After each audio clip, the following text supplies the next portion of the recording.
제목은 권순찬과 착한 사람들이라는 작품이고요. 이기붕의 현대 소설이 되겠습니다. 착한 사람들이라는 말은 사실은 중의적이면서 단어적인 의미를 지니고 있는 거예요. 그렇죠? 그래서 권순찬이 주인공이고요. 이 주인공을 위해 그렇죠? 아파트 주민들이 돈을 걷죠. 얼마나 착한 사람이야, 그지? 자기 일도 아닌데, 그지? 자기 일도 아닌데 자기가 직접 돈을 걷어서 이 권순찬을 도와주려고 하는 거예요. 그런데 여기서 이제 되게 반어적인 건 뭐냐면 그것을 거절당하자.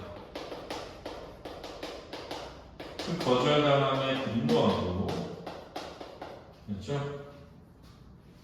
이 권순찬이라고 하는 사람을 모함하기까지 합니다. 그런 데에서 결국은 사실은 이기적이고 자신을 위한 선행이었음을 드러냄으로써, 그렇죠? 착한 사람이 아니었어 라는 것을 말하는 그런 작품이라고 할 수 있겠습니다. 그렇죠? 네. 백산동 502호 김성만 씨는 내가 입금한 돈 700만 원은 올려주시오. 붉은색 매직펜으로 큼직하게 쓴 그 글씨들을 읽고 나는 남자의 얼굴을 다시 한번 바라보았다. 분명 어젯밤 호프집에서 만난 그 남자가 맞았다. 그러니까 작품 속에 등장하는 인물이 서술자죠. 그죠? 작품 속에 등장하는 인물인 내가 서술자인 겁니다.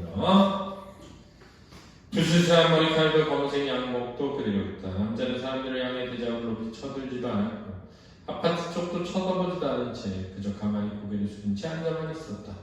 돗자리 끝나는 부분에 남자의 것으로 보이는 감색 운동화 균내가 가지런히 놓여 있었다. 자, 서술자의 서술을 통해서 권순찬이라는 인물이 어떤 행동을 하고 있는지, 어떤 모습인지를 보여주고 있죠. 나는 창문을 올리고 다시 차를 움직였다. 전문 경비가 내 차를 보자 인사했고 나도 꾸벅 고개를 숙였다. 방심을 주려고 온 사람이었구나. 자, 이게 내적 독백입니다. 나는 핸들을 돌리며 그렇게 생각했다. 뭐야? 그럼 어제부터 저러고 있었다는 건가? 500유? 500유 누구든지 저런 할 수 있을까? 직접 찾아서 단판을 내야지. 나는 속도를 높이며 그런 생각을 하다가 다 이것도 내적 독백입니다. 이내 다시 그가 작성해야 할 서류, 학과 취업률 따위들을 떠올렸다. 소시민적 태도죠. 그죠? 현실의 문제에 빠져 살고 있는 모습입니다.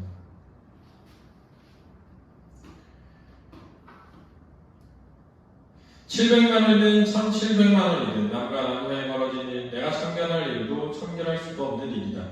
그저 누군지 모르는 사람을 망신할 것 봤을 뿐. 그러다 말겠지. 나는 그렇게 생각했다. 나는 학교에 도착한 후에 인터넷으로 죽은 아이 아빠가 단식을 시작했다는 기사와 교육부에서 대학의 구조조정으로 로드맵을 발표했다는 기사를 찾아 읽었고 교무처와 인재개발 팀장들과 길게 통화했다. 그러다 보니 어느 순간 점심이 되었고 자연스럽게 아침에 보았던 남자를 잊을 수 있었다. 이게 되네요. 됐죠? 뭘 보여주려는 거야? 아, 일반적인 시민들의 삶을 그대로 보여주고 있는 거죠. 그렇죠? 이 소시민적 삶이라는 건 어떤 개인의 그렇지? 행복만을 추구하며 살아가는 현대인의 모습을 나타내는 거예요. 그러나 저러다 말겠지 했던 내 남자는 내 예상과 달리 몇 날 며칠 그대로 있었다. 그 사이 파란 천막 모서리 커튼이 얇은 비닐 사방으로 매달렸고 돗자리 위에 새로 스티로폼 2장이 깔렸다. 밤이 되면 비닐을 내리고 스티로폼 위에 침낭을 깔고 자는 모양이었다. 그리고 다시 아침이 되면 비닐을 둘둘 말아올리는 화판에 붙인 대자보를 채식 무릎 앞에 세웠다. 남자는 여전히 말이 없었고 아파트 단지 안으로 들어오는 일도 없었고 아파트로 들어간 사람 붙잡고 말을 거는 일도 없었다. 그는 그저 고요하게 거기 앉아있을 뿐이었다. 참 그저 시위를 하는데 조용히 하고 있는 거죠. 크게 불편하지 않게. 그 며칠 사이에 나는 참 좋은 마트 사장인데 남자에 대한 사장을 좀 더 자세히 읽게 되었다. 저는 참 좋은 마트 이런 거 착한 사람들 다 이런 거 일부러 이렇게 네이밍을 한 거죠. 그죠? 이중적이고 역설적으로 반어적으로 쓰인 겁니다. 그게 역사적이 좀 딱하더라고요. 참조마 대사장은 나를 빛이 반어서 의지하는지도 음료설명까지 말했다. 저 사람이 어릴 때부터 부모를 떠나 어렵게 지는 모양이네. 얼마 전까지 인천에 있는 무슨 세차장에서 일을 했다고 하더라고요. 근데 저 사람 엄마라는 분이 몇 달 전에 갑자기 찾아와서 이 친엄마가 아니야. 그치? 친엄마는 아니야. 나중에 이제 둘째 엄마가 엄마 죽은 다음에 새로 엄마 새엄마. 자기가 빚을 졌으니까 좀 도와달라는 계좌를 놓고 간 모양이야. 알고 봤더니 이 사람이 어머니랑 분이 사채를 쓴 모양인데 추어탕집 주방에서 일했다가 어쨌다. 아무튼 거기서 일하는 관절 때문에 그만두고 철없이 사채를 썼나 봐요. 처음에 200만 원을 빌렸는데 금세 400만 원에서 600만 원, 700만 원이 된 모양이에요. 그러니까 200만 원 빌렸는데 이자가 500만 원이 된 거야. 미친놈이죠. 그러니 결국 겁이 났겠죠. 그래서 할 수 없이 오래전부터 왕래를 없던 아들을 찾아온 모양인데 남자도 선뜻 돈을 보내지 못한 겁니다. 당장 그만한 돈을 마련하기 어려웠지만 뭐 안 받을 뻔한 거 아니겠어요? 거기에 섭섭하고 원망 같은 게 없었겠어요. 딱 봐도 해준 것도 없는 어머니인데 갑자기 찾아서 도와달라고 합니다. 아무튼 이 사람이 몇 달 뒤에 그 계좌로 돈을 넣은 모양이에요. 분수 역시 700만 원. 참조마트의 사장은 그 대목에 잠시 말을 끊었다. 언제부턴가 란 헤어센스 여자들하고 우리 앞에서 자리 잡고 있었다. 매미가 울고 날파리가 많은 여름 저녁이었다. 근데 여기서부터 더 안타까워요. 그 사이에 저 사람 어머니도 그 돈을 갚았다는 거예요. 살고 있던 방 보증 빼고 여기저기 아는 사람한테 융통해서. 그리고 그 돈을 갚고 얼마 뒤에 돌아가셨대요. 그러면 이 사채업자는 얼마를 받은 거예요? 1,400만 원 받은 거죠. 엄마한테도 받고 이 사람한테도 받고. 그럼 발 줘야지. 그래도 저 남자하고 정이 참 많이 들었는데 뭘 한 것도 없지만 몇 달 동안 매일매일 얼굴 보고 인사했는데 그나마 첫살에 내기 전에 일이 이렇게 돼서 얼마나 다행이에요. 저러다 그걸 가지고 큰일이죠. 500이 말면에 나서지 않을 것 같으니까 우리가 직접 전화하는 걸로 하죠. 뭐 절차가 따로 필요했나요? 나는 거기까지만 듣고 참 좋은 마트를 나섰다. 바로 집에 들어가려도 말고 나는 걸음 멈춘 채 리더라 남자를 한번 보았다. 남자는 대자복판을 아예 양팔로 끌어안은 채 꾸벅꾸벅 졸고 있었다. 남자는 이제 어디로 갈까? 인천으로 가겠지? 나는 남차 인천 거쳐가 그때까지 부산에 남아있기를 바라보았다. 거기까지가 내가 남자를 이해할 수 있는 정보라고 생각했다. 소시민족들 여행이다.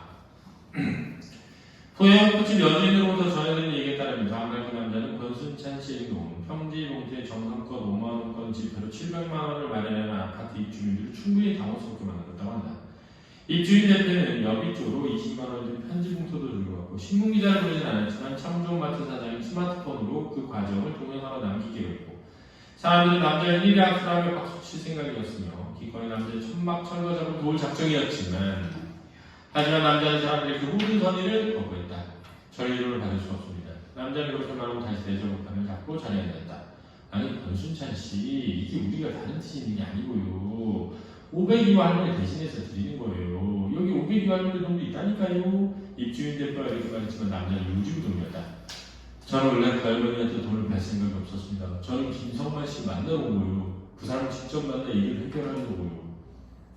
모였던 사람 탄식을 하고 진짜 답답하네 그냥 받으라니까요. 이제 몇 번의 신랑이가 넘어가지만 남자는 뜻을 굽히지 않았다. 그는 아무 일 안 했는데 천연덕스럽게 스트로폼 위로 올라온 노래를 손바닥으로 썰어내기로 했다. 그만 갑시다. 사람이 성을 좀 무시해서야. 누군가 그랬죠. 그 사람 나를 다시 정문 쪽으로 되돌렸다. 그것이 내가 전해드린 그날의 전부였다. 아파트에 그가 700만 원에 대한 이자를 받으려는 소문이 돌기 시작했다. 자신의 성의가 무시됐다고 생각하잖아. 뭐 하는 거야? 모함을 하는 거죠. 아니, 그러니까 이 해결은 니네 이거 이 무슨 생각은 모르지. 일제강점기 때 일본에 끌려가서 강제 노역을 한 사람들이 있단 말이야. 그 사람들이 소송을 걸었어요. 그 당시 미쯔비시 공업사 같은 데 살고. 그래서 우리나라에서 재판이 승리했어. 그래서 미쯔비시는 배상을 하라고 했단 말이야. 그래서 일본에서도 배상하려고 기업이 이미지도 있고 하니까 노력을 하려고 했는데 갑자기 일본 정부에서 배상하지 말라고 했단 말이야. 이 정부한테 그 미쯔비시 공업사한테. 그래서 배상을 이기고 있었단 말이야. 그러면서 뭐라 하냐면 일본 정부가 대한민국 정부에다가 배상을 다 했다는 거니. 누구한테? 박정희한테. 그러니까 두 번 배당할 수 없다 이런 식인 거지. 근데 박정희가 받은 돈, 지가 경제개발한다고 써버렸잖아. 이해되지? 무슨 딱 구조가 있는 거잖아. 근데 어떻게 됐어? 근데 윤석열이 대통령이 된 다음에 어떻게 했니? 우리나라 기업한테 돈을 걷어서 일제 강제 징용된 사람한테 주는 거 아니야. 그러니까 그 일제 강제 징용된 사람이 지금 100살 가까이 된 사람들이 너무 고마워요 이 돈을 주고 이럴 것 같아? 야, 생각해봐. 내가 지금 돈 받으려고 그러는 거야? 어? 공식적으로 일본으로부터 자신들이 잘못했음을 입증하려고 하는 거잖아. 아, 너 돈 줄게 내가 대신 밥 풀어 이런 거잖아. 야, 니네 같으면 밥 풀어? 물론 있잖아. 받은 사람도 있어. 그 돈. 받은 사람도 있다. 그 난 더 슬퍼 그게.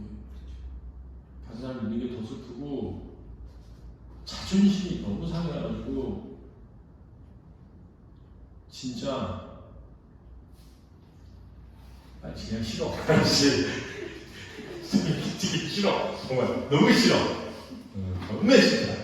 절대 좋아할 수가 없다. 그 일 하나만 생각을 해봅니다. 자, 이해되지 뭔 말인지? 네. 권순찬 씨 이해되지? 네. 수고했습니다.